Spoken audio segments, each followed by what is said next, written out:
All right, so I'd like to thank you all for coming tonight.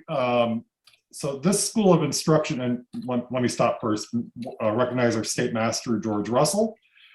He's our ranking dignitary here this evening, so we don't want that to go by without recognition. But again, thank you everybody for coming tonight. The reason why I set up the School of Instruction is, as you probably are aware, I tend to send out a lot of letters and notices to Granges. And lately, the urge to do so has been very great because of the things that I'm finding in the various Granges that are a bit off regarding Golden Chief, family memberships, quarterly reports. The list goes on and on and on. And we'll get into some of those issues later tonight. But I felt a forum with as many secretaries as possible together in one room to talk about these issues would be more effective than sending out repetitive notices to Granges. We'll see if that works or not. Many of the secretaries, or most of the secretaries I see here, are our most conscientious secretaries that I don't generally have too much of an issue with. So that is good, but I'd like to see some of the others as well. So the agenda for this evening is we're gonna have a little pop quiz. There's no real grading policy. We're gonna go through the questions and you can see if you know the answers or not. We'll instantly give you the answers as we go through them. We're going to go through the quarterly report section by section. This has been a huge problem in the last several quarters, and we'll get into why later on. And you know some of it through the notices that have come from me. We're going to talk about a bit about record keeping, membership records, meeting deadlines for various items needed, insurance, membership recognition, Grange store items, and then we'll have time for questions and answers on any topic that you would like to ask me that I can answer. And the worthy State Master is also here to answer any of those questions that that are not really within my realm. Okay, so we're going to pull up the pop quiz now. I'm going to share screen, and hopefully this will work. All right. So our first question this evening is, that's the answer. That's not good. The question is, when a member doesn't pay their dues for more than one quarter, what happens? And if you didn't read the answer, this will be a surprise to you maybe. A, they are suspended. B, they are dropped. Or C, they are carried on the roster for 1 year. A, yeah. C. C, I think C. Okay. At Well, least, there's one correct answer, and it is A, they are suspended. The C option was they're carried on for the roster for another year. Unfortunately, that is sometimes, well, not unfortunately, that does occur as well. But the correct answer is they are suspended. This question is asked because we've had an issue with some Granges dropping, and there is no procedure for dropping members in the Grange. You cannot drop a member from membership and cut all ties with them because they haven't paid dues. As most of you know, the proper procedure is to suspend them, and essentially they drop themselves over time if they don't apply for reinstatement within a year. And we'll get into the finer points of that as well, but they are suspended. The next question is, once suspended, do they also lose state and national Grange membership? Yes or no? No. Somebody's been reading my articles. No, they lose the ability to participate in those degrees, but they don't lose their membership. We don't even have a procedure between the state and national Grange for suspending members from national and state membership. There are cases where through Grange trial and the policy recently announced by the National Master, where someone can be removed from membership. It hasn't been elaborated upon whether or not that carries into the state and national. I tend to think it might, but the correct answer is no, you do not lose your membership. May I have a question? I have a question. Absolutely. Okay, so if they are suspended because they haven't paid their dues, does the local Grange, are they responsible for paying their dues quarterly? Or do they have to absorb the cost of someone who has not paid their dues? Well, you absorb the cost up until the quarter that they're suspended. Right. After that, they are removed from your reporting for active members who pay dues for. But so at that time of suspension, you no longer pay on them, and then they have up to a year to apply for reinstatement, at which time they would be required to pay those back dues and become current on their dues, Okay, carry forward. okay. Thank you. You're welcome. Todd, can I ask a question too? I'm sorry. No, don't be sorry. So just going back to your first example where you mentioned that the members pay dues quarterly, Yes. is that how other Granges do it? In my town or in Stafford, we've always paid it annually. No, when I say quarterly, I'm referring to the quarterly report. Your Grange pays to the state Grange quarterly, but generally all of our, well, not generally, all of our Granges do dues on a yearly basis. Members pay their dues on September 30th, or hopefully somewhere around September 30th for the next Grange year. Grange policy does allow for Granges to collect dues on a monthly basis if they want to do so. I'm not crazy about that. That's a lot of work to keep track of. There's some effort amongst the national membership director and other people at the National Grange to kind of play with the idea of an electronic payment system where members could pay electronically on a monthly or quarterly basis. But that's really not off the ground yet, and that's not something that the State Grange Executive Committee has entertained at all yet. Okay, Thank you. you're welcome. Question number 3, do suspended members lose continuous membership years accumulate? No. Only if they catch up. No, if they lose it. Okay, I hear a combination of answers. The answer is no and yes. If they apply for reinstatement within 1 year, they retain their continuous membership. And like I said before, if they've caught up on their dues owed and they pay their year going forward, they retain their continuous membership.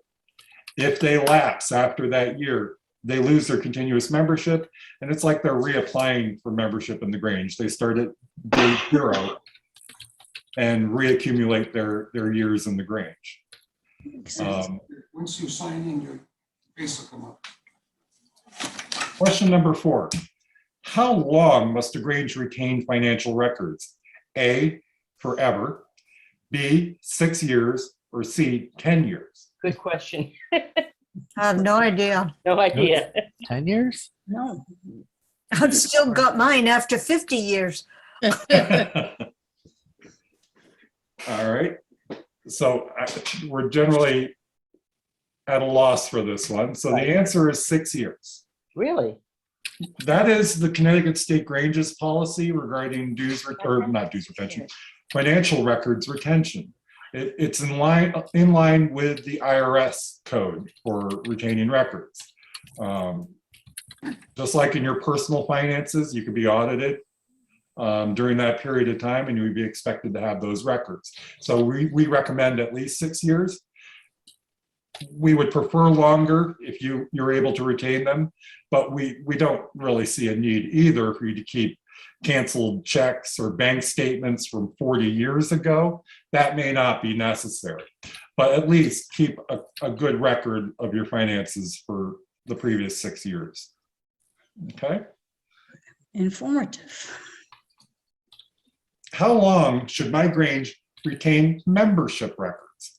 A, forever, B, 10 years, or C, we don't need to keep records, the State Grange keeps them. Forever. 10 No, years. no. I would say 10 years is logical. Anyone else? I I'm got gonna say mine forever. I'm saying forever. Okay. I'm saying forever. All right. Yeah, I'm I'm hearing a saying majority of forevers. The answer is A, forever. Really? This Wow. is why many of our members, they're members for 75, sometimes 80 years. So we have to retain those records. When a Grange goes out, and we don't like to see that happen, but if Grange A merges into Grange B, those records should travel to the new Grange. They have no history of the members you're bringing into that Grange. So those membership records are essential. And we're running into a lot of problem with members who've gone to other Granges through Yeah. mergers or Granges who folded, and there's absolutely no record of them being a member, other than we had to go through quarterly reports from 30, 40, 50 years ago to find their membership information, which really shouldn't be necessary, because those records from that Grange should be transferred to the secretary of the Grange they're going to. We maintain a card catalog of all members who achieve 25 years or more in the Grange, because at 25 years, they receive a silver certificate. So at that time, we enter a card with their year that they joined and all of that information. So many times, we're able to find it through that card catalog. But if they haven't achieved 25 years, it becomes dicey on whether we were able to find that information. It's very difficult to go back into microfiche and paper files from that far back to find that one listing of a name that appeared on a quarterly report way back when. So forever. Question number 6. If I type my minutes into the computer, do I have to keep a printed copy? Yes. Yes. Of course, of course. I like the of course answer. Yes, absolutely. Electronic files are wonderful. I keep all my records online as well. But I have a whole bookcase full of binders, full of minutes of executive committee meetings, because computers fail, file formats fail. And once that electronic information is gone, you can't get it back generally. So it's always a good idea to have a paper record of those minutes and other critical records of your Grange. And on that issue, it should be in a book of some sort, like a binder, or if you still use those minutes books that you put leaves into, those are great as well. But binders are perfectly fine. Just not a loose folder or someplace where pages can be lost and taken out of order. Question number 7. Is my Grange a 501c3 nonprofit? No. No, no. If it's individually incorporated, then it would be, but most of them are Right. not. Correct. Individually incorporated. I agree. The answer is no. Granges in Connecticut are either 501c5, 8, or 10. Right. You meant IRS tax status. I'm sorry. Yeah. Yeah. You can be incorporated and have 501c3, but it's an expensive and arduous process. Yes. Granges per se do not qualify for 501c3 because of our legislative arm of our activities. That automatically disqualifies us from 501c3. That is the reason why the state Grange has a separate foundation that's set up for educational purposes, separate from the main Grange purpose. That's the only way you can get around those requirements of the IRS. Okay. Question number 8. Can my Grange accept tax deductible donations? No. No. No? Unsure. I'm thinking yes, because after cash donation after a certain amount. Anyone else? Nope. No. No. No matter the 501c 5, 8, or 10 designation, Connecticut Granges are not permitted to issue tax deductible letters to donors or participate in any other benefits attached to 501c3. And giving tax deductible letters to donors is a benefit of 501c3. This is one of the purposes of the foundation. If you were to apply for a $10,000 grant for your Grange, through pre-arrangement with the foundation, you could arrange to have that donation made through the foundation, earmarked for your Grange. And in that way, you could receive that donation. But you could not go to, let's say, Home Depot and ask for $1,000 worth of building materials and say that you're a nonprofit and issue them a letter, because you don't have that tax designation. You would have to work out an arrangement through the foundation. And there's a bit of a process to do that with the foundation. We've had on many occasions Grangers call me and say, can you give us the tax ID number for the foundation? That's not how it works. We can't do that. Your Grange is independently incorporated, as is the foundation and the Connecticut State Grange. They're separate entities under the umbrella of the Connecticut State Grange. So we can't violate IRS law by handing around our tax ID number. It has to be through the control of the foundation to do that. Ask a question. Absolutely. How is it possible, or can you explain how the foundation then gives money to Granges? Say, if we can't apply for grants as a Grange, so then how would we get money? You can apply for grants as a Grange, but you have to do it under the auspices of the foundation. And as part of that process, once that donation is sent to the foundation earmarked for your Grange, it becomes your responsibility to apply to the foundation for that grant that was given in your name with a stated purpose for that grant. And that way you're satisfying the requirements of the IRS. And then there are things within the IRS code that you can't apply for that grant for. But as long as it's for capital improvement and educational purposes or something along that line, and that's in your request for the grant to the foundation, it will be granted. And do you have any information that you could share with everyone? How to go about doing that with the foundation, or is there one particular person to contact in the foundation? I'm the person to contact. You send me an email or you give me a phone call and tell me what you're interested in doing from the time that you conceptualize what you're doing, not after you've worked out arrangements with a foundation or an organization or a business. Start from the beginning, talking to us about what you want to do and how you want to accomplish it. And we can tell you the steps that you can take to get that done. Quite often that conversation happens after 3/4 of the work has been done on your end or on the Grange end, and then we have to undo things. And we don't want to do that. We want you to go into it knowing full well what needs to be done for the Grange side of it, so you know exactly what you're talking about when you talk to the donor. Okay? So the short answer is talk to me and I talk to the foundation and we get the wheels rolling for you. Great, thank you. You're welcome. I have a couple. Okay. All right, so the next question.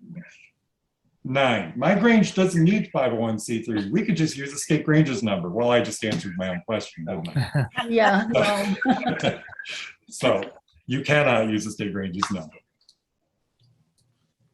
Question number 10. All Golden Chief 50-year members are exempt from paying dues. No. No, So, That is correct, class. Yeah.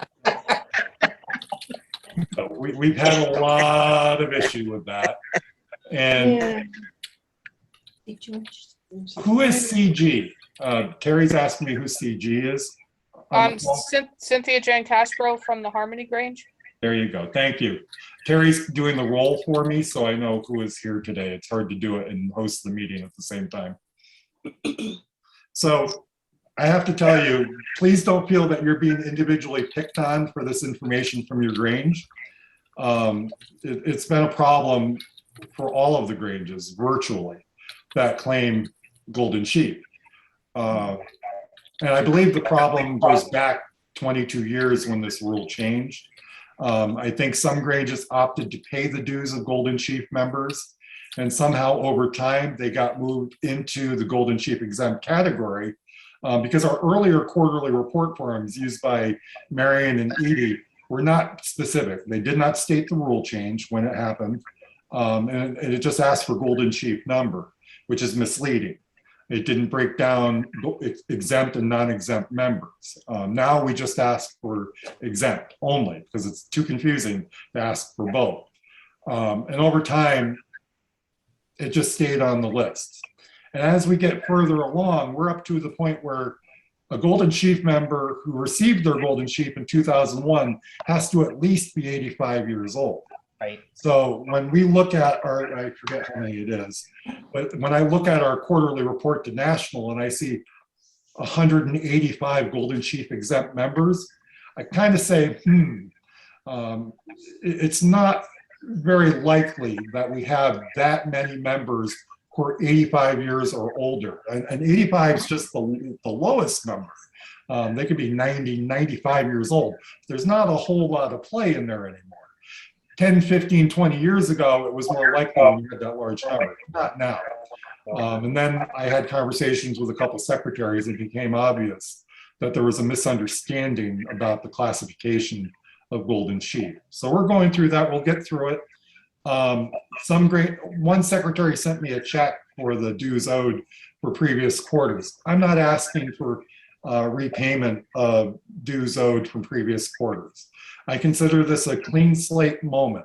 We're going to get our numbers correct. We're going to get everything squared away and start with the correct numbers with the next quarter. That's how I prefer to handle it. There's going to be enough pain in the Granges that have to switch those numbers around because they're now going to be obligated to pay dues for those previously exempt members. May I ask a question? Go ahead. And it really has to concern, I've been secretary of in Wigville for now 10 years. And when I got the list of the golden sheep members that don't pay dues, it was like 12 or 13 of them. But these are people that, some of them lived out of state, many or most of them I had never met. So besides what I ended up having to do was to go through obituaries, how do you know that these people are still around to take them off the list? I'm asking them, these folks that are here, how do you do that? Well, this is another ongoing problem that I was going to touch on later, but I don't I'm sorry. Discuss. No. I can just skip over these things when I get to them later in the agenda. It'll be great. The meeting will end quickly. A problem with the golden sheep exempt members is that many of them have been forgotten because they don't pay dues. The secretaries don't have to chase them. So they're not sending out dues notices to them, so they don't come back, return to sender, or with an address correction. Or so unless they received the Granger, and up until a couple of years ago, not everybody received the Connecticut Granger. So it's hit or miss, especially with golden sheep. Yeah. I have it down to 3 people, and I know they're alive. One's a neighbor, but I literally had to go through Google and go through obituaries to see if I could find if these people were still around. And unfortunately, most of them were not. And I have to do that quite a bit for some Granges as well, to see if I can research some of these people to find out, if they were recorded and their names were incorrect, or there's like 5 family members with the same name, with the change of a middle initial, it becomes a problem. Yeah. I can only tell you that we can't really do a whole lot about what happened in the past, but I strongly encourage you to find a way to stay in constant contact with your members, whether it be a postcard annually or some kind of newsletter that you send out annually to everyone, including dues exempt golden sheep members. Send it to everybody so that you touch base with them. Get them on the Connecticut Granger mailing list. We don't have everybody on the list. It's been a couple of years, or almost 3 years now, since we changed it to free to everyone. And I know we don't have everybody on the Connecticut Granger mailing list. Get them on. It doesn't cost you, Grange, anything to add them to the list. What happens is I get address corrections from the post office immediately when they happen. I get deceased notice from the post office almost as soon as it happens. So if you see them removed from the Granger mailing list, there's a reason. Either they came back address unknown, or they're deceased, or if you notice on the list that their address has changed, I have information you don't have, okay? So use the Connecticut Granger. It can be a great resource for maintaining contact with your members. But like I said, find a way to maintain regular contact with your membership as much as you can so that you don't lose them. We had one Grange, I won't say which one, but they dropped, and I have to stop using that word because I hate that word. They removed from membership about 15 members all in one pass because they couldn't contact them. They didn't know how to contact them. We're struggling for membership. We're struggling to maintain membership numbers. And when we're losing 15 members at a clip because we don't know how to contact them, that is a crying shame. That is an absolute crying shame. So we have to find a way to correct that. Okay. So are there any other questions about the quiz questions before I move along? Todd, could I ask a favor? Sure. The mailing list for the Granger, I know that I received it and, made corrections and stuff on it, and added and deleted people, but then I don't have one. Would you be able to share a current list? Same here. Because I have the same issue. I was going to actually ask the question that Ms. King asked, which is what are we supposed to do with these people that I don't know who they are? Nobody knows. They live in Georgia, Florida, wherever. It's Unfortunately, the process to do that is 2 notices. One of them has to be in writing. So you can do email, you can do a phone call if you have a phone number, but at least one of those notices, and most likely the last one, should be in writing. So you tried as many ways possible to contact them and let them know. What if you have no contact information? Then unfortunately, if they're in arrears for dues for more than a quarter, then, or in the case of Connecticut, it would be a year, then you have to go through the process of suspending them, okay?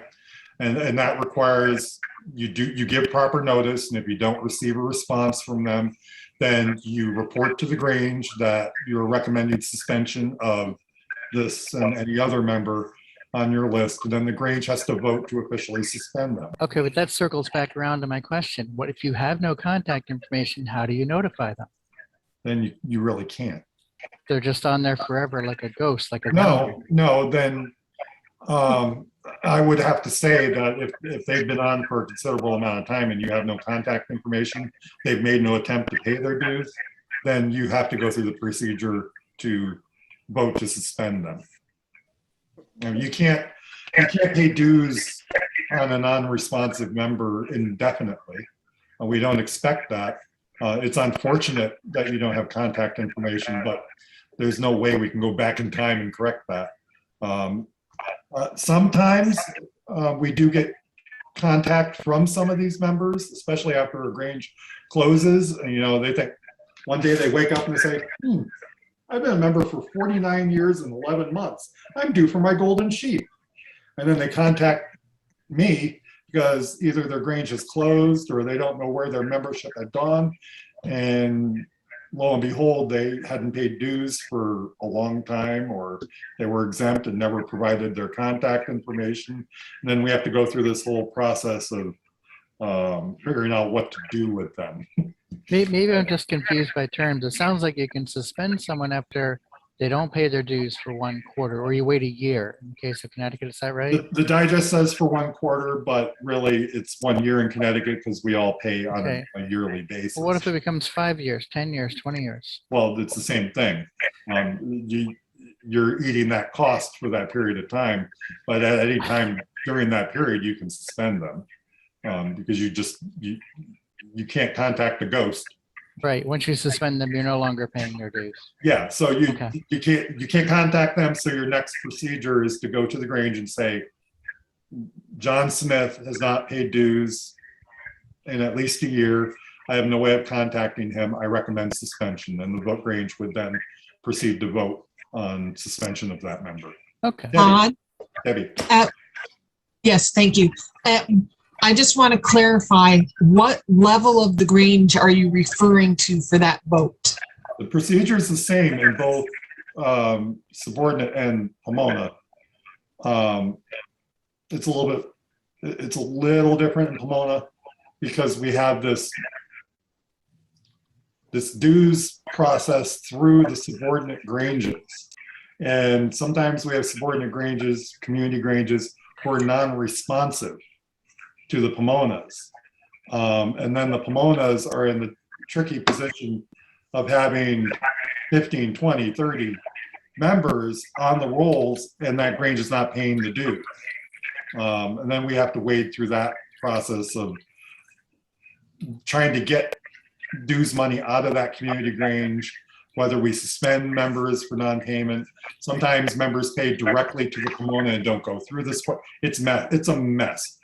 But the process I just gave you is definitely for the subordinate Grange. Okay.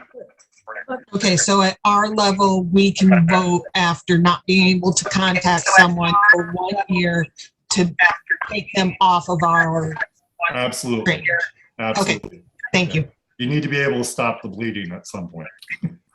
My question is, the people that I don't have any information on are supposedly golden sheafers. So I don't have to contact them. I mean, most of mine are golden sheaf exempt. So I don't have to contact them for membership dues. So I agree that it's a good idea to send out something to try to stay in contact with them to see if they're, alive and with us anymore. But sometimes there's no contact information for those people. Well, the good news is you can't suspend an exempt member. There's no need to suspend them.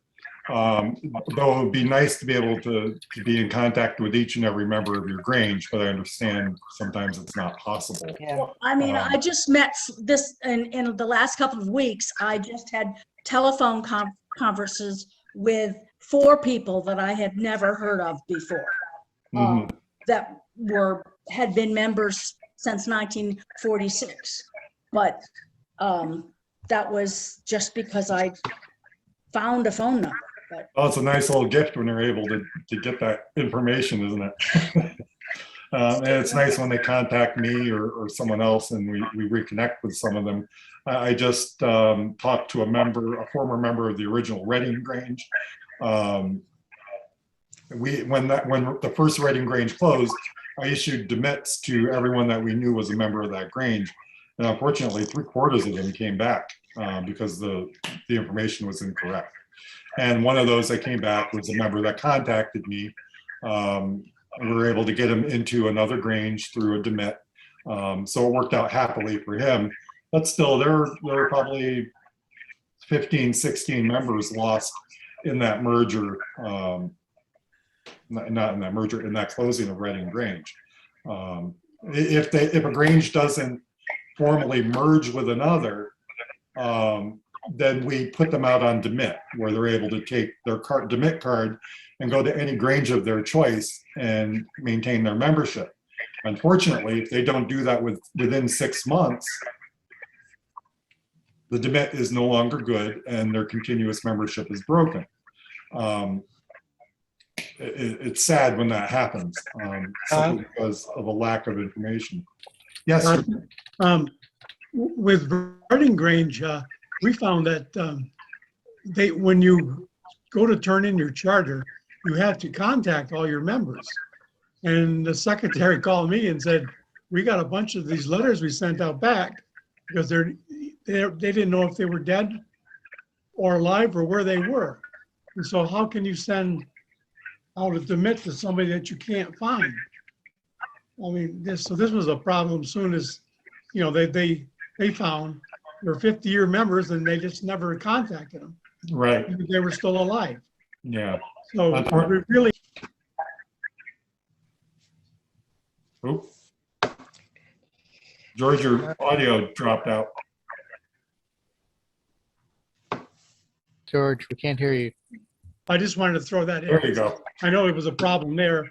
And as Grange's want to turn in the charter, that's one of the first steps. They have to contact all their members. Right. More often than not, I end up sending out the demit cards, especially when halls are involved because it's a more drawn out process. I don't hear about the letters. Unfortunately, the executive committee doesn't hear about the letter process until after it's done. So, it just further highlights the issue of maintaining membership records. There's no easy way of doing it, but do the best you can. It'll save you a whole lot of heartache later on. Todd, can we go Yes. back to the original request that you send all of us the mailing list that you have for the Granger, because we send it back to you. So if you could just send us the mailing list from the Granger, that would help people have addresses who don't. Okay, I can do that. It's just really a retyping of what you sent back to me. I put your changes in and that becomes your list, but I'm happy to send that back. Okay, Thank you.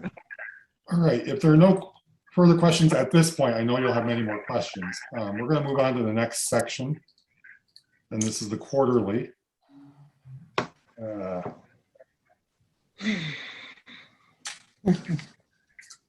I just have to do one thing here. All right.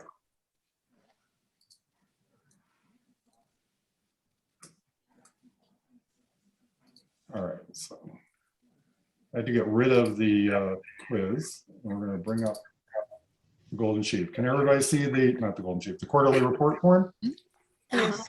All right, so I hope all of you are familiar with it. One of the things that we need to work on with this report is making sure everything's filled out completely. National Grange is being more particular about what's reported to them. And I'll get into more detail about that later on. But each of these sections contains information that I have to do something with once I receive it. And if you don't write anything, then I have to assume that it's zero. I would prefer that in the section where there's a dollar amount, you don't necessarily have to put zeros on every line. Just put a zero on the dollar line so that I know you've looked at that item and you're telling me that it is zero. So Golden Sheep, we've discussed that quite a bit. So you all know that and this line has been on the form for quite a number of years now. 50-year member prior to 2001. Those are the exempt members. Golden Chiefs after that, they are still Golden Chief, even though they're not considered exempt. They're Golden Chief like any other. They just have to pay dues, and they're added to the total number of members for your Grange rather than being broken out as Golden Chief exempt. The next section that we've had issues with is family plans. I've sent out a letter explaining what a family plan is, and that resulted in probably 80% of the family plans being eliminated across the Granges in the state because of misunderstandings of what a family plan is. If we had as many youth members in the Grange as were being reported in the family plans, we should have had a robust youth program in the state, really. But that wasn't the case. And we're still getting those numbers. If you haven't given me your list of Golden Sheep and family plans, please get them into me as soon as possible. I will be nagging you if you don't.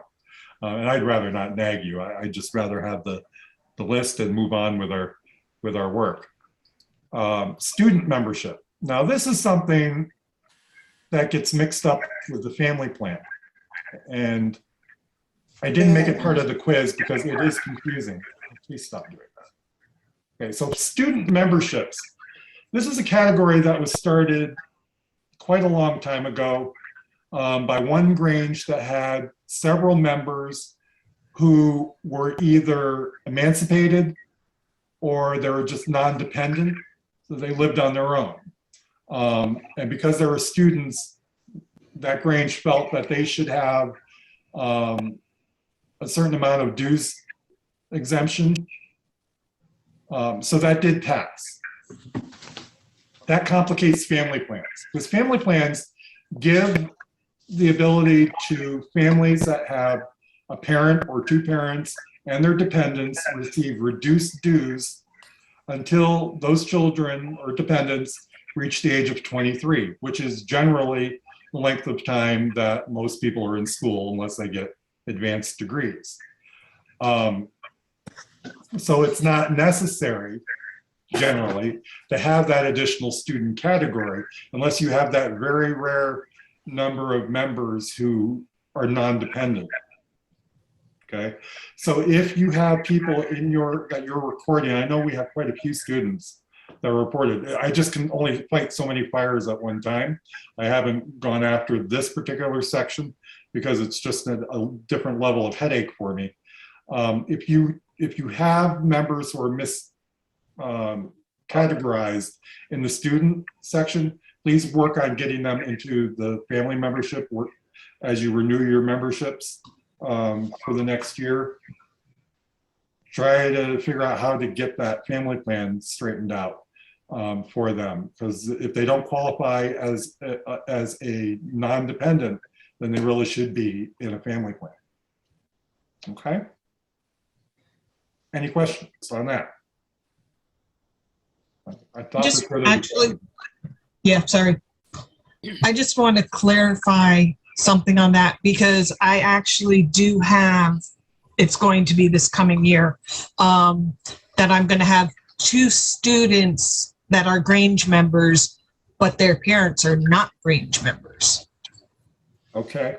So therefore it would be 2 students and they are not part of a family plan, correct? That is correct. Okay. Yeah, so the parent or guardian in the family plan have to be members. It can't just be kids in a family. It has to be a true family of very definition. So that is another case. Thank you for bringing that one up. That is a good example. All right. Membership fee, this is pretty straightforward. This is the fee that you would charge an incoming member. You would report this on the first quarterly report after they have joined, and then you would begin paying dues on those new members on the second quarter after they join. Okay, but you do record them below in this boxed area below in the same quarter that they joined. So you put their name in and put the dates of receiving the degrees or the welcome ceremony or the obligation. And it goes for demits and reinstatements and deaths. All that should be reported every month down below. Don't just fill in the top. I need to know who those particular people are that you're taking off, because this becomes critical information if we have to go back and research when a person was a member, stopped being a member for whatever reason. Usually it becomes an issue for people who go out on demit or for non-payment of dues. We have to establish that their continuous membership was broken for non-payment and when that happened. And if I don't have a record of that, it becomes very difficult to prove that. So up in the upper right-hand corner, we ask you to transfer the totals from the categories on the left. And then we have the section on late fee. If a report is late after 30 days, that late fee goes into effect. I've begun issuing bills to Granges after the expiration of the 30 days with the fee attached to it. The last several quarters have been pretty difficult collecting from some Granges. And I have written a resolution that we're working on at the executive committee level to shorten the grace period to 14 days following the close of the quarter. Unfortunately, the 30-day grace period has been treated like an extension of the reporting period, and that's not fair to Granges who report on time every quarter. May I just comment on that for a minute? Sure. Okay. In my Grange, for instance, I'm obviously the secretary. The treasurer lives several towns over, so I don't get a check from him until our meeting of the month. So for instance, in the end of June, which is the end of the second quarter, I won't get a check from him until whenever our meeting is in July. And that comes sometimes pretty close to the 14 days. Really? Is it because you present it for payment by the Grange, but for a vote? I don't have access to the checkbook. Well, I understand that. So But, I have to present the report to him, and he simply writes me out a check. I don't have the checkbook. For me to mail him, sometimes I have mailed him, but if that's like 2 mailings, I would mail him the report, and then he puts the check in and mails it to you, rather than just waiting till our first meeting after the quarter ends. He gives me the check, I mail it out, because it's already made out, I just don't have the check. Or we could mail the report and the check separately, but that seems silly. Yeah, we do allow that, but I prefer that wasn't done, because then I have reports that I'm chasing checks for. Yeah, so I just, whenever the second Wednesday is, we complete the operation of putting the quarterly report and the check together whenever our first meeting is after the. Well, I don't think you really need to wait until the close of the quarter to fill out that report and No, start it's the not, process. it's not the point of filling out the report. It's a matter of me getting the check. Well, if you don't fill out the report, you don't know how much the check is, right? Right. So, So, I mean, and he lives in Terryville, I live in Bristol. It's silly for him to drive over there or for me to drive over here. no, I understand that, but what I'm saying is if you prepare that report enough in advance, you know how much the amount is, you can give additional time to the treasurer to get that check to you. Well, the only way he's if it gonna works get it to me better, is at a meeting. I'm sorry? The only way he gets the check to me is at a meeting. No. I'm not going to drive to his house or have him mail me the check. I think that some Granges don't meet until the 3rd, if they had to Yeah. cancel their meeting the first week. And yes, the Grange is supposed to approve the payment of the quarterly. So when the quarter ends, then if I meet on the first Friday, I'm good. Hey, let's pay the quarterly. But if we don't, it's going to wait till the 3rd. I think that you should, Okay, I so- really think that's bad judgment to change it to 14 days. Yeah, that's what Well, I'm saying. Do what I you have to want, tell you just why. I have to No, I tell you understand why. why. It's a pain for you, but it's not really good for your sport. It's not just a pain for me, it's a financial burden for the state Grange. Yeah. Because I'm waiting for reports for 2 months after the close of the quarter. Well, Which well, let me finish. Sure. When these reports are so egregiously late, I'm forced to either wait until the last minute to file with National Grange, or I have to use the numbers reported in the previous quarter. And 9 times out of 10, the amount that Grange that's late eventually reports are less than what we paid to National Grange, because it was based on the previous quarter. So we're overpaying dues for Granges that are late. And if our report to National is late, we pay a percentage of the total amount due to National Grange and a fine to National Grange. Yeah, but yeah, I can understand that as well, but it becomes a practical problem for those of us who don't live near each other. I understand it, but I think you have to work something out, because the final day of the quarter is just the date when it's due. You don't need to wait until that last day to prepare your report and get the check written, So or you're to saying I request should do it- payment I from should your do it Grange. before. So for June, I should present this at our June meeting. He should write out the check now, and then I should mail it early. Right. Yeah. I mean, That would work. with all due respect, Todd, if we fill them out before the quarter ends, Then, yeah, it may not be right. I Well, mean, I'm what not if somebody dies on June 29th, or somebody, it could Well, happen. we're not that inflexible. If that happens, then you can report it on the next report. I'm not saying fill out your report a month ahead of time, because changes will happen that's cutting off a third of your quarter. But within the week or 2 weeks before the close of the quarter, I think that's ample time before the close to begin working on your report. But we still can't get the check from the treasurer except at the next meeting. I understand, but, Call. okay, let me finish what I have to say. I instituted the 30-day period initially. That never existed until I became secretary. And I'm telling you, it's not working. It absolutely is not working when a third of our Granges haven't reported by the close of the grace period. But do you think, yeah. So Todd, do you think, and I know that we have been in Stafford, that we have been late, you know, on recently, but we have been doing some meetings. There's a whole bunch of meetings we haven't had because of COVID, Right. which makes, you know, it adds to the logistical issue here. And I know if you have Zoom meetings and things, there's also the issue, there's the check, but then there's also the issue that the president's supposed to sign the report as well, right? We need the master also has to sign it. So you end up with all this sort of mailing back and forth, and if we're meeting, if we haven't been meeting because of COVID, then it's even harder. And the Grange has to approve the payment. So if you're having it approved before the end of the quarter, that's weird. Yeah. Why do we have? I'm saying, I already addressed this. A week or two before the close of the quarter is fine. There should not be an issue with that. As far as COVID is concerned, I always give allowances to Granges who could not get the master's signature on the report form. I would let it go with the signature of the secretary as long as the Grange was aware of the payment, what was being reported, that you're working with your executive committee and your master on that quarterly report.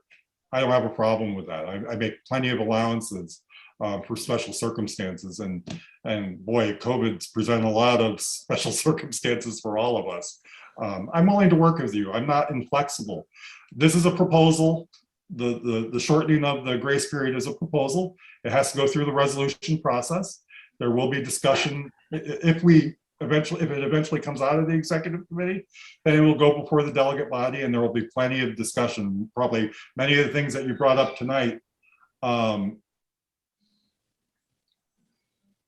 We'll discuss this issue probably like many of the other contentious issues ad nauseum. But let me remind you also, you can call a special meeting. You can have a special Zoom meeting with your executive committee to approve these things between meetings, because your executive committee has that power to approve payments between meetings when necessary. It's not approving the payment. There are options available. It's just giving me the physical check. There's no electronic way to pay it. And it's for me to get the physical check from the treasurer. Actually, there is an electronic way to pay it. We have a PayPal account. If you prefer to pay through PayPal. I'm not the treasurer, and I don't think he is. I don't want to do that. Okay. Well, we'll see what happens. Right now, you still have the 30-day grace period to work with. Okay. That works. That works. All right. So we covered late fee. End of quarter membership calculations. Many of these are not being filled out, and the one that National's being particular about is the section below subordinate community, the affiliated junior members. That's your +1 members. National needs to know who those are. Well, we know who our junior Grange members are, who are in a traditional junior Grange. But if you have members who are attached to your Grange who are junior members, we need to know how many of those boys and girls you have within your Granges. National Grange uses that number to qualify for certain programs, to decide what programs need to be established within the Grange. And we don't have really any numbers for those right now. So going forward, we need to get those numbers in. We also need to have that line above it that says subordinate community, brothers and sisters. I need that breakdown of how many brothers and sisters you have in your Grange, because your charter, the maintenance of your charter depends on how many brothers and sisters you have. If you fall below 4 brothers or 4 sisters in your Grange, your charter is in jeopardy of being suspended. So we have to keep track of those numbers. So every piece of this report has an importance to me and the state and national Granges. All right. Hold on. Yes, Debbie. Okay, sorry. This might be a silly question, but the brothers and sisters, and then say I have, 5 junior members. So those boys and girls are separate from the brothers and sisters? They're not fourth degree members. They're junior affiliated members. Oh, not junior members, affiliated junior members. Well, they're juniors, but they're not members of Econk or Hilltown Junior Granges. They're junior members who are affiliated with Taghanic Grange in your instance. Gotta go pee? I'm sorry? Thanks for the dog. Was there a question there? No, I think that was someone else. Oh, okay. All right. Okay, so basically anyone under, I believe it's 35, should be No, under 14. okay. I'm, never mind. Disregard me. We're good. Thank you. Yeah, 5 to 14 is junior. So if you have any members that are 5 to 14, they're considered junior. And if they belong to a Grange that does not have a junior Grange, they're considered +1 members. Okay. And the brothers and sisters are the same as members? Yes. Yeah. We just want to know how many men and how many women you have in your Grange. And if you have to break it down further than that for me, you can do that as well. I don't judge. I do what you got to do to give me a total number of your members and the breakdown. If they don't identify as either, let me know Okay. that. Okay. Okay. Thank you. You're welcome. All right, so I'm going to stop screen share because I know it's annoying as well. I just want to make sure I covered the highlights of the quarterly report. I believe I did. So we talked about record keeping. Were there any other questions about record keeping? Okay, good. Membership records, we talked about, like I said, many of these things were included in the quiz discussion. Maintenance of regular contact with your members. Adding members to the Connecticut Granger mailing list. Meeting deadlines. We talked about quarterly reports already and the importance of timely reporting to the state Grange. Another side effect of reporting late is that a large percentage of our Granges have a delay in their membership numbers being reported to the state Grange. That means they're not being reported to the national Grange when they occur. And if you've taken in a number of members, you're not getting recognition properly for them, especially if those members come in around the time we're tabulating membership awards for the year. We do that from June 30th until that time, the following, or the June 30th is the cutoff for that. So another important reason for doing that. Dues receipts. A notice will be going out to Granges when I can, asking you if you want dues receipts. We've had a number of Granges say that they don't want them. But please respond to that as soon as you possibly can when you do receive it. We try to get those out before September 1st when you start collecting dues for the year. If you talk about the dues, I have a question, if you don't mind. Yes. All right, the dues booklets. I know we're supposed to keep records forever. Does that mean we're supposed to keep those receipt books forever? No, not necessarily. How long should we keep them? As long as you feel you need to, because I think you would keep a ledger of all your members. Oh yeah, yeah. Aside from that, so in that ledger you would have a record of whether they paid their dues or not for that particular year. Right. You know, naturally keep it to the end of that dues year. I've been keeping them for longer than that. I'm just wondering how long we were. And that's a good point. Do I have one of those with me? I do. He's not. Maybe I got rid of it. So some of you newer secretaries may not understand why we've done those books the way we did with the stub on them. Yeah. Yeah. The reason for that is when someone pays their dues. Debbie, well, the background kind of, there we go. When someone pays their dues, theoretically, you would fill out the stub. Oh, you shouldn't have opened your mouth. Whoever's talking right now, please put yourself on mute. Oh, jeez. Okay, there we go. All right, so when a member pays their dues, you would fill out their information in the stub that they paid and whatever. Then you'd fill out the receipt portion and give that to the member. So now with that stub, you have a record of that member paying their dues. Some secretaries will go through and fill out the stubs for every member in their Grange and number them sequentially all the way through because there's a number line on them. And as they pay their dues and they rip off that receipt and hand it to their member, they know exactly which ones have not paid because their dues receipt's still in the book. That's one way of handling I those. just take a ledger and check it off. But You can do a ledger if you prefer to do it that way. You can just fill out the receipt portion and give that to the member and not really worry about the stuff. Whatever system works well for you, but make sure there's a record. So you have a clear record that their dues are paid, when it was paid, how it was paid, and we're happy. We're not requiring you to do it in any particular way. We just ask that you have a record of the membership dues paid. Any other questions on dues receipts? State directory. Many of you are very prompt in getting your state directory information into me. Others not so much. And that results in a directory that will have anywhere between 8 to 10 Granges that don't have current information listed for them. And that's a shame. It's pricey to print the books in the first place, and to have a large percent of the information incorrect is a problem. I already sent out the forms to you. Everybody received their forms? Yes. Okay. So we ask that those come back as soon after your elections as possible with any changes that you might have.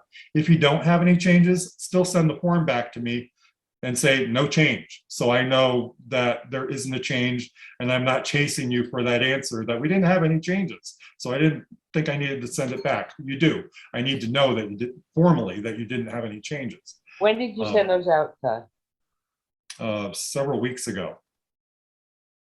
Okay, I've got to check. I'm not sure I got anything. The last thing I got was the Granger list. Well, I can send you another one. Did you do that? Thank you. I just got mine. Really? Yeah, Todd, can you also send me one, the Debbie Hanlon? Yeah. It came with the record of the state session. Yeah. Okay, then I do have it. Yeah. Okay. I got it. Yeah, that just came like the other day. Yeah. Okay. You didn't get it with the state journal of proceedings, Debbie? Or did I send that to your mom? I think you might have sent it to Mom. I'll check with her tonight. Well, I can send it directly to you if you prefer. I don't have. Please. Yeah. Thank you. Which form are you talking about? This is the form that lists all your officers, committee members, and your meeting place, time, and location. I don't know if I've seen that. I'll have to ask a couple other people if they might have gotten it instead. Well, for US, it probably went to Ruel. Okay, I'll ask him. I just got mine on Friday. Yeah, it didn't. Yeah. Unfortunately, that's the way the post office goes. You know, the Granger gets delivered to the post office on time, and it takes anywhere between 2 days and 6 weeks to get to everybody. So, and there's absolutely nothing I can do about it. I can rant and rave to anybody in the postal service, and nothing ever changes. It's just what I have to deal with. Bonding is another issue. National Grange has been giving us less and less time to get the bonding payment to them and the list of all the Granges that are covered.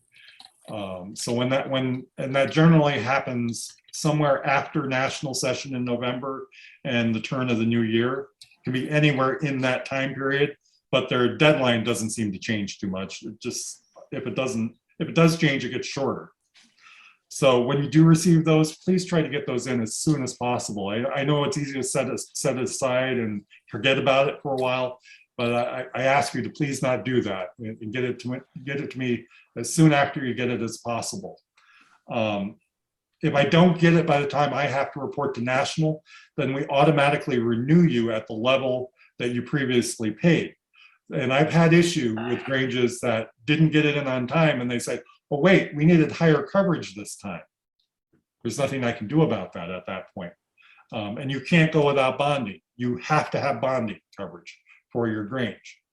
Does everybody understand what bonding coverage is? Mm-hmm. Not totally. No question about that? Okay. No, Good. could you please explain it? Bonding is essentially theft coverage for your Grange. Let's say an officer or member of your Grange was working at a pancake supper and they stuffed some of the receipts for that pancake supper in their pocket and walked away, and you figured it out, but you couldn't get that money back. Well, you have coverage for that through the bonding program. The bonding program, there is a misconception that it only covers the secretary and treasurer. It's not true. It covers all of your officers and members from theft and loss. By the National Digest requirements, you have to have bonding coverage. You don't necessarily have to buy the coverage offered by the National Grange, but you do have to have a policy. I can tell you it's probably going to be a lot more expensive to go out on your own and find an independent policy. And if you did do that, we would require proof of coverage if you're not going to be under the Grange policy. It's just easier and less expensive to do it through the state and national Grange.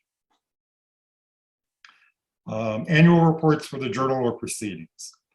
So at the last session, a resolution was passed asking, not really asking, requiring all Granges to submit an annual report for the Journal of Proceedings. There was a short deadline on this last one because the resolution was adopted in October and we had to have the journal prepared by early this year. So it didn't give a lot of time. I will be giving notice around the time we give notice of the state session, asking for those reports again. And there was a lot of confusion about what those reports should be.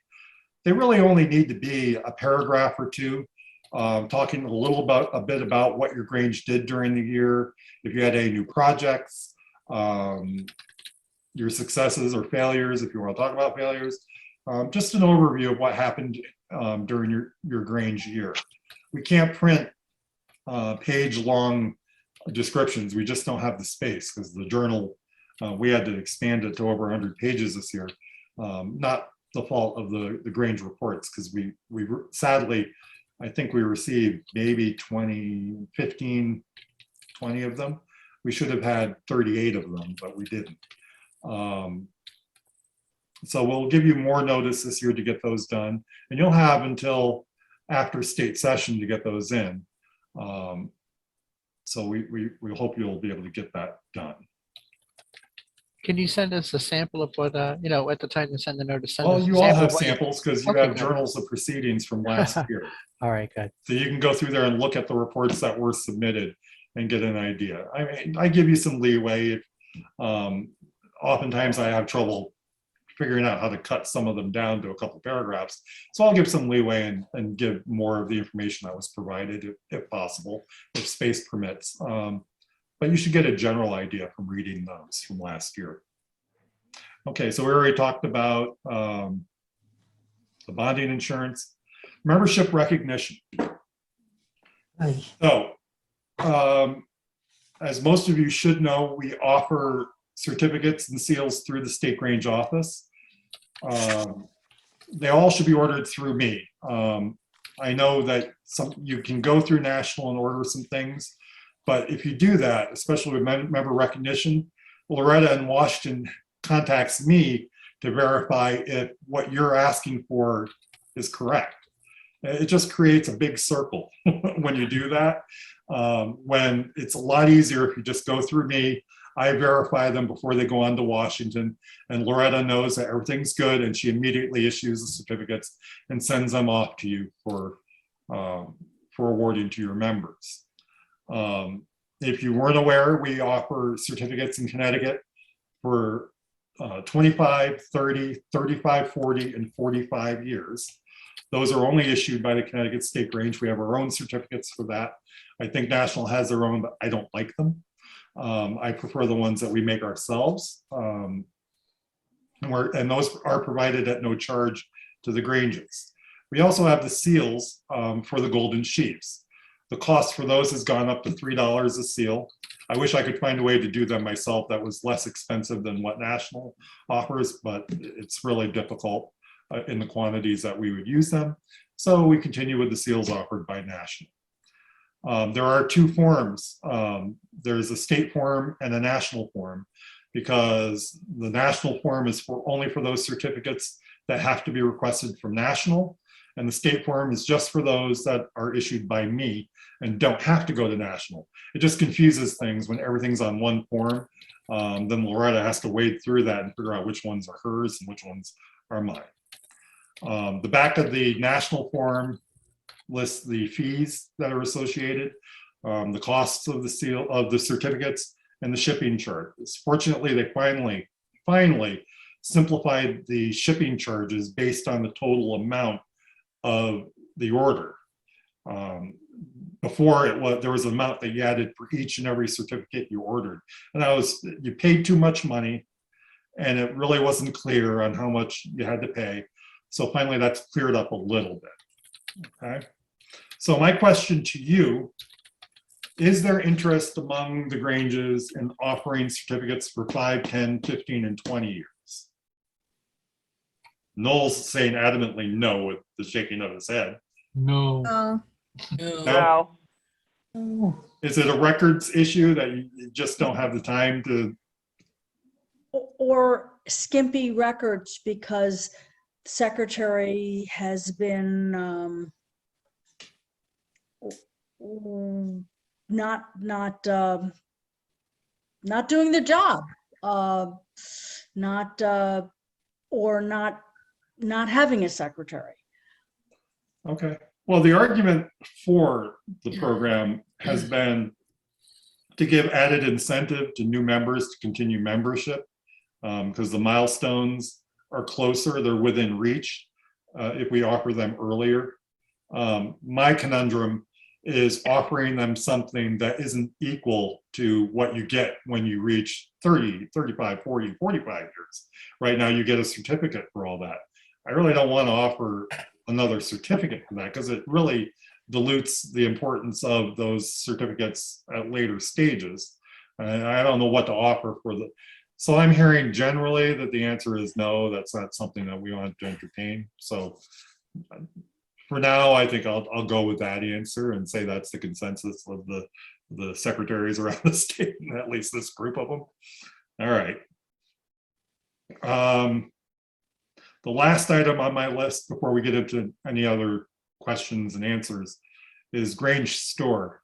We have many of the items that National offers here in the State Grange office in Winchester, including many items that they don't have, including t-shirts for the New York National Session and for the shirts that we offer through the State Grange. We have pens and tote bags and all different pins, jewelry, books, various publications. Ask me what you need and what you think you might want, and I'll let you know if I have it or if I can get it. Generally, I can get most items through National Grange or through Monroe Classic in California. I'll get to that in a moment. There's a little hiccup with them. But of those items, many of the items we produce here in Connecticut for ourselves, because they're either too costly to order them from National or the supplier, or I think we can do them a little bit better ourselves with them personalized for ourselves. When it comes to the shirts and the mugs and all the different items that are offered through Monroe Classic, National Grange has ended their exclusive arrangement with Monroe Classic. Not too long ago, National stopped doing Grange Store through the headquarters, and they made Monroe the exclusive supplier. They were having trouble with Monroe. I've had trouble with Monroe. I ordered a set of sashes for the state Grange, and I had to order them 3 times because they came back either damaged or improperly made. I had one set of sashes that were, the pink velvet was dirty. And instead of replacing the fabric, they put braiding over the stains and sent me sashes with braiding sewn over the stains instead of giving me a quality sash. And their argument was, hey, what do? You wear them all together? Yeah, we do. Yeah, when you have 3 people standing together and one guy's wearing a sash that's substantially different than the others, that looks a little odd, especially when you're paying as much money as we do for sash replacement. So National will eventually be looking for a different supplier of sashes. We can still order them from Monroe, and I have to do that carefully to make sure that they are understanding what I will and will not accept. You can order from them if you wish, but especially if you order sashes, be very careful that they understand exactly what you're looking for, because it's a lot of money to order sashes, either a full set or replacement sashes. And replacement sashes are another issue as well. But they are a resource. But if you need advice, give me a call and I'll tell you what to do. If you need replacement sashes or regalia items, generally I have them in the office. And if I don't have them, I'm pretty sure Noel has them as well, and his vast library of Grange materials. I can only keep so much here in the office. I have an office here, if you don't know, in Winchester Grange Hall. It's a pretty good size office, but it cannot contain 500 Grange chairs and oodles and oodles of sashes and songbooks, and I can't contain all of that stuff. So Noel has a collection of that stuff. We have other stuff in storage as well. So if you need to replace sashes or replace a missing one, or you need collection bowls or a new Bible or whatever it may be, let me know what you're looking for and I might just have it for you. Okay? So that ends my prepared remarks for tonight. Are there questions? Todd, when you mentioned about the quarterly reports, we should have said that there's a section there that should be sent to the Pomona secretaries. Oh, yes. Thank you for reminding me about that. There is a second sheet that, unless I forget, there's a second sheet that's sent with the quarterly report. When we revised the original legal size quarterly report form down to 8.5, 11, just because the cost of printing it was so enormous, we had to do something with that cutoff stub on the report form, which was to go to the Pomona secretaries. It is on that sheet where you report your address changes. Please fill that out every quarter and mail that to your Pomona secretary so that he or she knows what changes you've had in your membership during the quarter. Otherwise, they're completely in the dark until you pay your dues. And they'll continue looking for dues from those members that you haven't reported to them as either suspended for non-payment or deceased or whatever has happened to them, or you've taken in new members and they need to be added. Please record those on that stub and send it to your secretary. My question is reporting those members to the Pomona secretary. Those are only members who are Pomona members, correct? Correct. You don't need to report one. No. No, okay. No, that is correct. The Pomona secretary is only concerned with those 5th degree members that belong to your Grange. And if there are no changes, it doesn't need to be filled in? I would still send it back saying no change. Okay, okay. So, with everything that I ask of you, I have a checklist. It's kind of like a teacher's roll sheet. And once I receive information, I mark you off.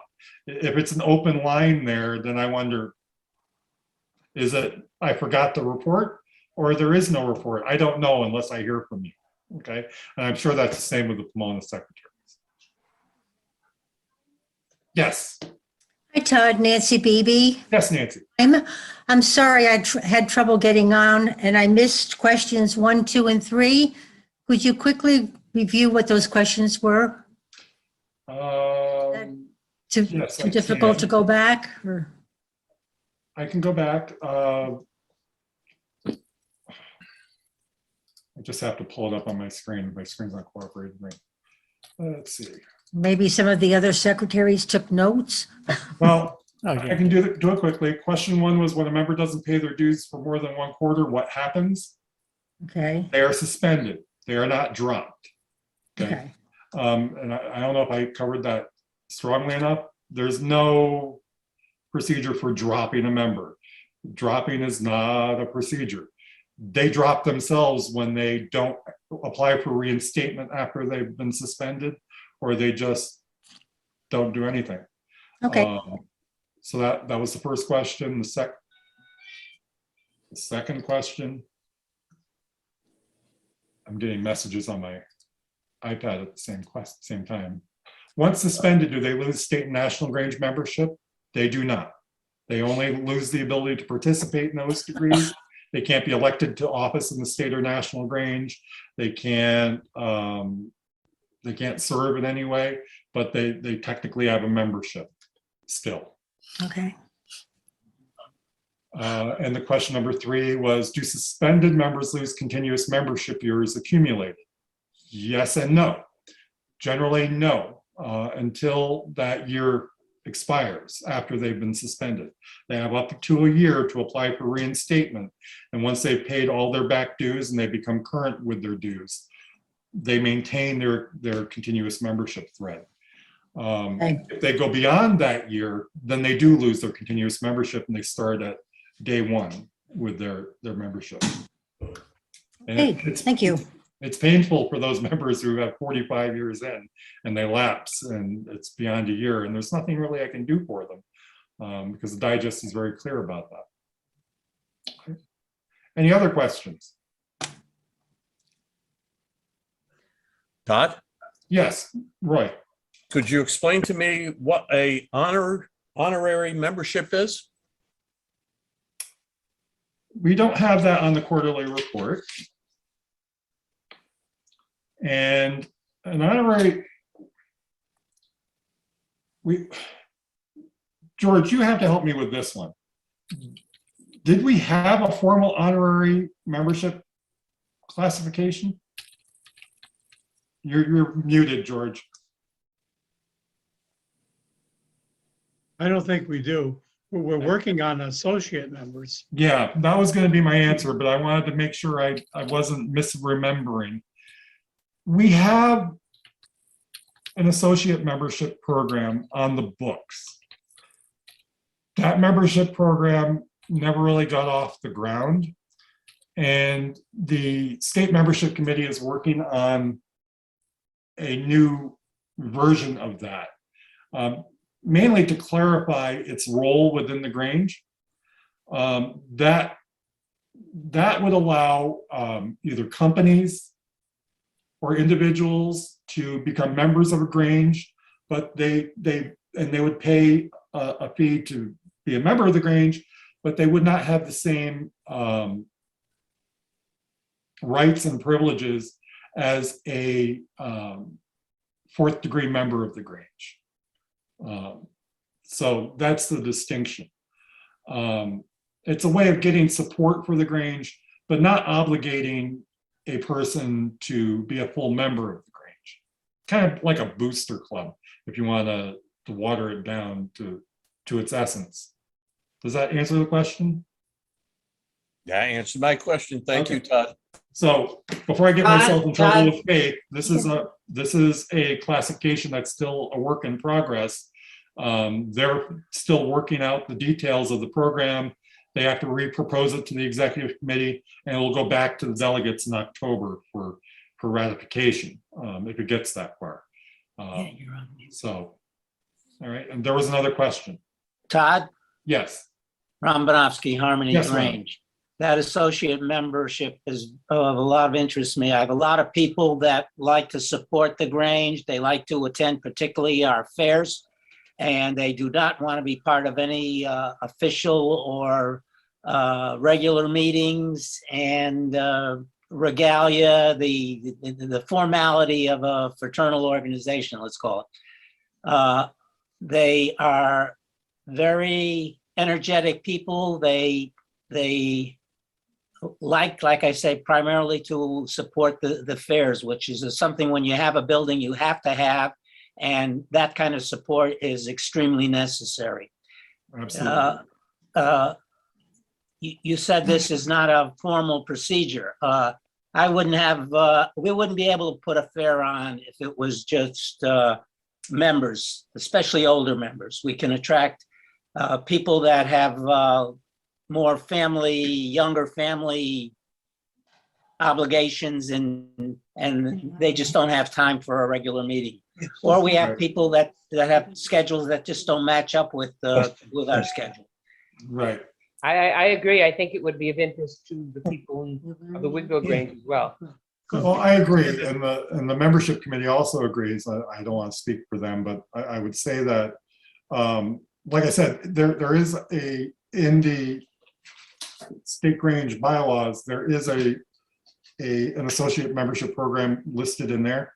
But as I said, the membership committee's working with the program, trying to define it better, so that by the time we work on it in October, we should have a better defined program for your Granges to use. I know of another Grange that has a agriculturally related organization that wants to support the Grange, but as an organization, there's no way for them to be involved directly.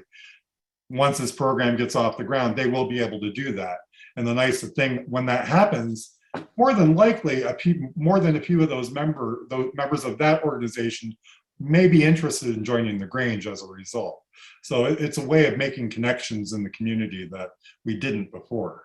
Well, we've already made the connection, and it's unlikely that some of these members are going to give any ground. They want to help with their friends, mostly, even family members.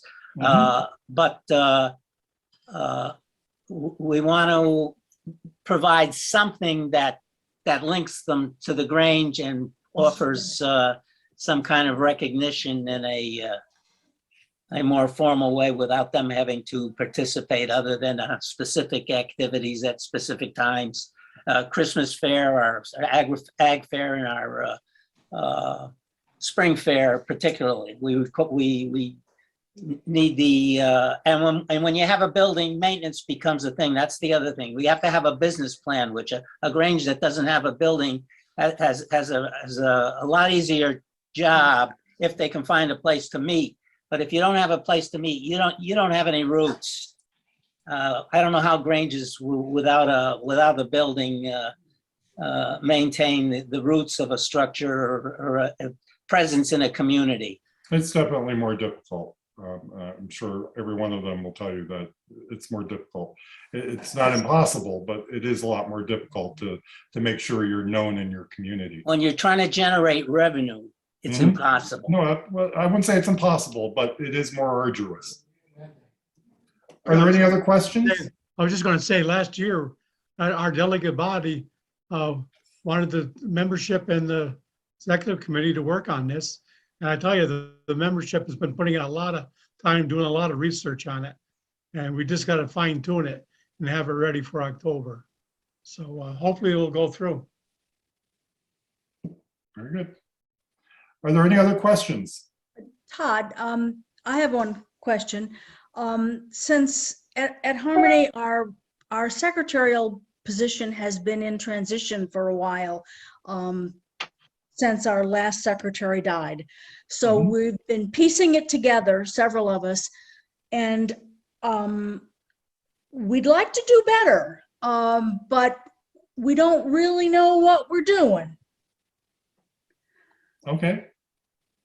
Was there a question that I could help? Yeah, the question is, so could you send to me what it is, and our committee of secretaries will get together and figure out so that we can do and meet the deadlines and fill out the forms as required. But if we don't know about them, it gets left in the shuffle. Well, I'm more than happy to set up a Zoom with your community of secretaries. That would be wonderful.